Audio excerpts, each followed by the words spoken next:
Bonjour à tous, je suis Stéphane Jézéquel. Bienvenue sur la chaîne des passionnés de la fonte. Je voudrais vous parler aujourd'hui de ce qu'on appelle les cheat meals ou repas plaisir.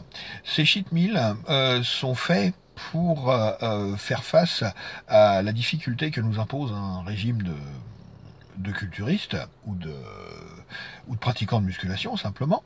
Effectivement, une alimentation un petit peu particulière qui peut à la longue mener à des carences et à la frustration, ce qui n'est pas le but du jeu. Donc pour ça, eh ben, on fait en général une fois par semaine en moyenne euh, un cheat meal pour se faire plaisir et pour pouvoir tenir sur la durée le plan alimentaire. Pour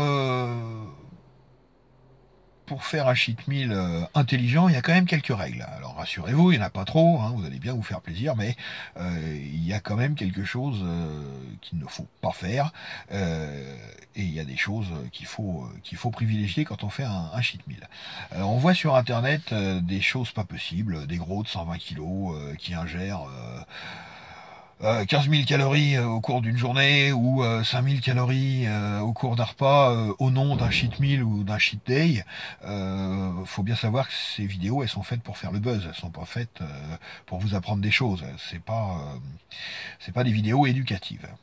La bonne manière de faire un cheat meal, euh, c'est de manger ce qu'on aime déjà. Alors ça c'est une bonne nouvelle, vous mangez absolument ce que vous voulez, peu importe. Mangez ce qui vous fait plaisir. Si votre truc c'est le boudin au chocolat avec de la confiture et des sardines à l'huile, eh bien mangez ça. Simplement, vous n'êtes pas obligé de vous gaver. Euh, Manger dans des quantités raisonnables. Quand on est gavé, on n'est pas bien, on digère mal, on digérera mal les collations qui vont venir par la suite, et puis on va stocker, c'est obligatoire quand on est gavé. Hein. Le but c'est pas non plus comment que ce cheat meal il se voit le lendemain dans la glace. Alors il y a des chances que vous fassiez le lendemain un cheat meal un petit peu de flotte et que dans la glace vous soyez un petit peu moins défini qu'avant de faire le cheat meal. Mais ça c'est pas grave du tout puisque 24 heures après il y a des chances que ce soit parti.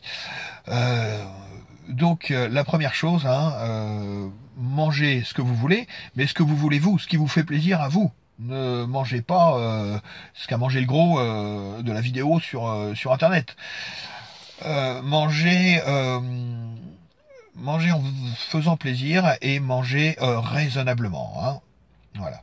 Attention aux quantités. Soyez rassasiés, pas gavés. Donc voilà la première règle. La deuxième chose, c'est que vous devez prendre le cheat meal si possible, euh, plutôt dans la première partie de la journée. Donc soit le matin, hein, au cours d'un petit déjeuner, vous prenez des viennoiseries, des pâtisseries, ce que vous voulez. Là, vous avez tout le temps derrière d'éliminer. Euh,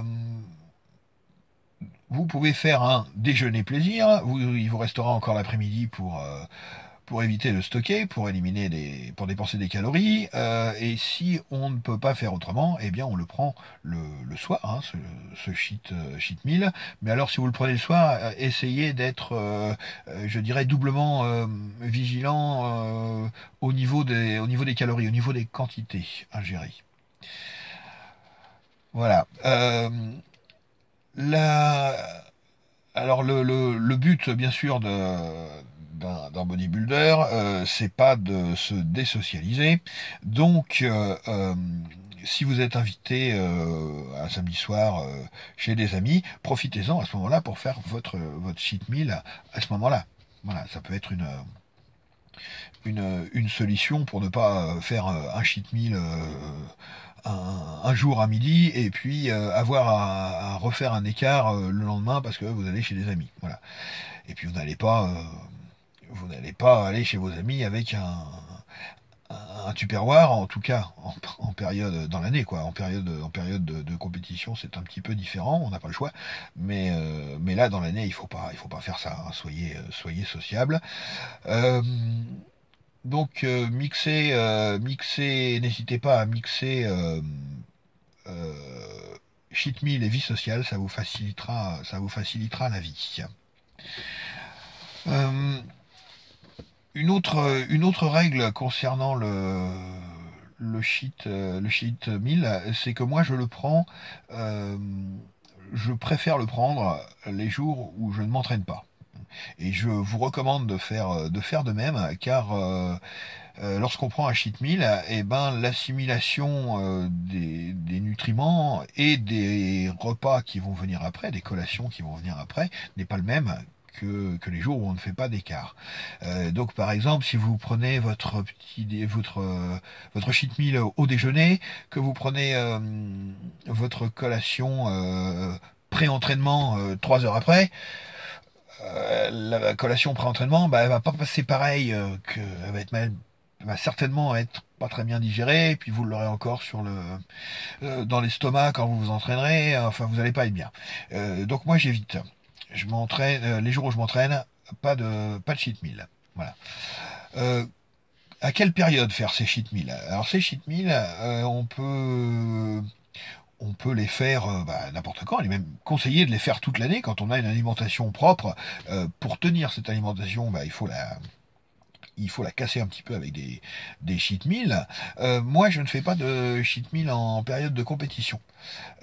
En période de compétition, je m'impose de rester clean pendant 16 semaines sans toucher à rien d'autre que ce qu'il y a sur mon plan alimentaire.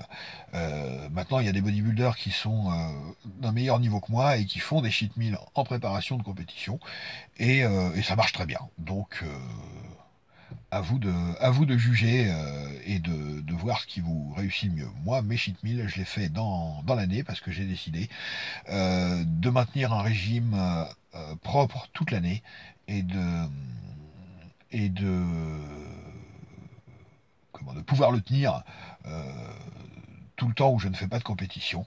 Donc ça nécessite quand même de se faire plaisir de temps en temps. Voilà. Donc voilà pour le cheat meal, les amis. J'espère que ça vous aura éclairé un petit peu. Il existe aussi le cheat day. Alors cheat day, c'est exactement pareil, mais c'est sur toute la journée. C'est une journée complète pendant laquelle on va se faire plaisir. Alors là, pour faire un cheat day, déjà il faut être propre. Hein. Si vous avez un petit peu de graisse dans le bas du dos, un peu de graisse sous le ventre, là ne pensez même pas au cheat day. Euh, le cheat day, il faut avoir déjà un physique, il faut être proche du physique que vous visez pour s'autoriser à le faire. Et puis, euh, et puis il faut avoir un bon métabolisme, sinon ça passera pas et ça va gâcher le travail que vous avez fait la semaine précédente, quoi. Donc le cheat day, c'est pas foncièrement mauvais, mais pas pour tout le monde. Puis pour ceux qui peuvent se permettre de le faire, c'est les mêmes règles que pour le cheat meal. Pas d'entraînement ce jour-là. Attention aux quantités. Et puis comme là, ça va être sur toute la journée, soyez un petit peu attentif à la qualité de ce que vous mangez. Ne carburez pas au MMMs toute la journée. Euh, voilà les amis, j'espère vous avoir éclairé un petit peu sur les cheat meals et les cheat days. Si vous avez aimé cette vidéo, cliquez sur le petit pouce qui va vers le haut. Si vous n'avez pas aimé cette vidéo, faites de même mais avec le petit pouce qui va vers le bas. Et si vous avez trouvé cette vidéo intéressante, eh bien partagez-la. Pour ma part, je vous souhaite un très bon entraînement et puis je vous dis à très bientôt pour la prochaine vidéo.